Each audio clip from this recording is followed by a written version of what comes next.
Never, ever give up. You can change and you can move around, but never, ever give up. I know people that are very smart. They went to the Wharton School of Finance with me. I know other people that aren't as smart, and those people are the top people in industry today, and they just were tougher. They didn't give up. And the smart ones had everything on their plate. They'd always come in with the A+ on the tests and the good boards and everything else. But when they ran into problems, they didn't know how to solve the problems like the guys that weren't as good. And it's very seldom that you see something other than this happen. So never, ever give up.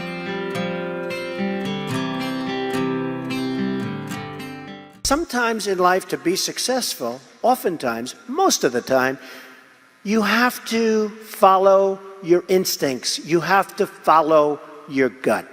You have to. Your parents may say wrong, your whoever may say wrong, but you have to do it.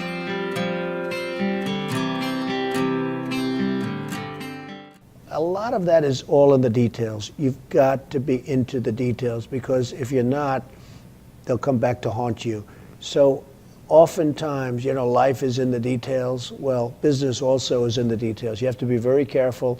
You have to watch the dotted I's, because you can really lose tremendously if you don't watch those details. So we discussed that, and as Robert likes to say, probably more than I do, that's the little finger. But it's all about the details. It's very important. Right.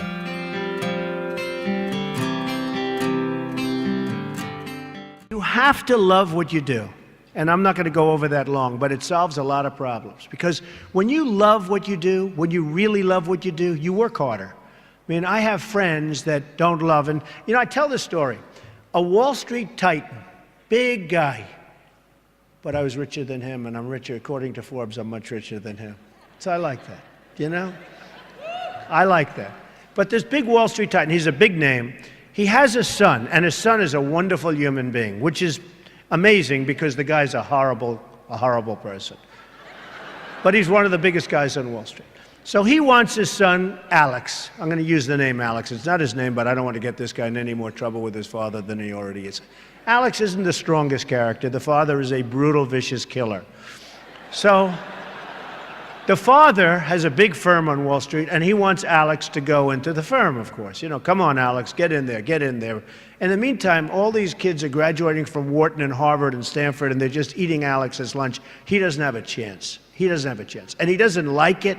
He's not liking what he's doing. You got to love what you do. He's not liking it. So one day, but he can't leave because of his father. I actually tell him, why don't you leave? Your father's brutal. The father's just killing the guys. Tell him, you don't have what it takes. I'm sorry, Dad. Oh, this is great. So I say, you got to leave the father. You got to leave him. He said, I just can't, Donald. So anyway, he's a spoiled guy. He's a member of a very good golf club in Westchester, which is a rich place in New York.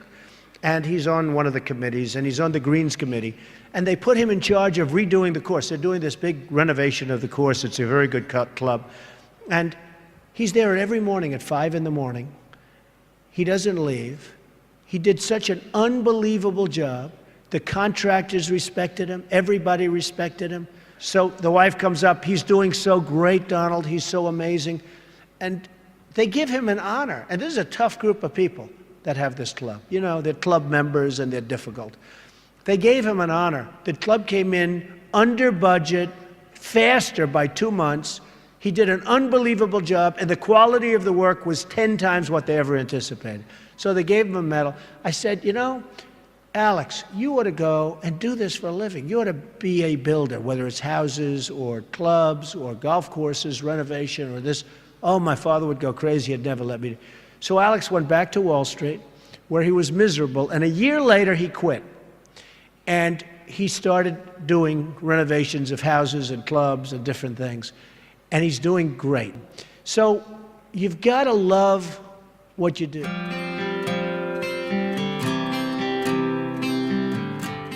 You want to be totally focused. You can't take your eye off the ball. When I had troubles in the early 90s, a major article came out, and it said very strongly, everything he touches turns to gold. And I believed it.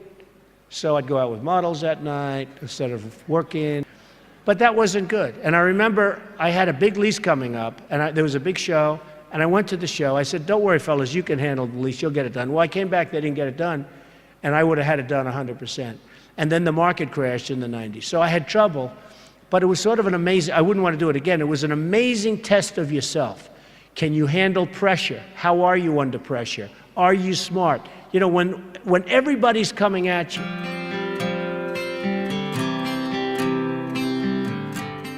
Many people have been asking about my desk and the fact that I have so many papers on my desk. It's actually very neat. I know where everything is, but if you look around, I mean, there's a lot of stuff. The fact is, I'm busy. I always notice that busy people, people that are very successful in many cases, have a lot going on their desk. I have papers from deals. I have papers from just about everything. I like to read up on things. I like to study what I'm doing. So therefore, you have a lot of action going on in your office. Now, some of the writers, some of the ones that aren't so smart, they talk about the desk negatively. They say, oh, isn't it terrible? Trump has so many papers on his desk. Let's analyze everything on the desk. And they do the best and they fail. But the fact is, I've noticed over the years, successful people have a lot going on their desk.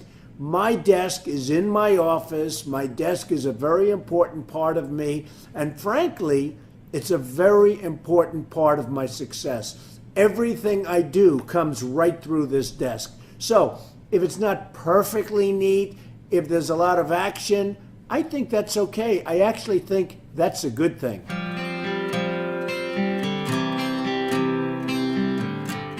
Gary Player, the great golfer, he was a little guy, very little, but he worked really hard. And he had a great statement, but he'd go, the harder I work, the luckier I get. And he wins the US Open. You have all these big, handsome guys, these big, giant guys, and they're hitting the ball a mile. And you have Gary Player. And Gary Player would win the Open. He'd win the Masters. He'd win this. He'd win that. And he said, you know, hey, in the US Open, he hit a 5-iron to 1 foot from the hole, and he ended up getting a birdie and wins the US Open, right? And he came off the green. Now, I know I've heard the statement before, but I heard it from him in a meaningful way. They said, what do you think, Gary? What is it? He said, all I know is I've been working very hard, and the harder I work, the luckier I get. I thought it was an amazing statement.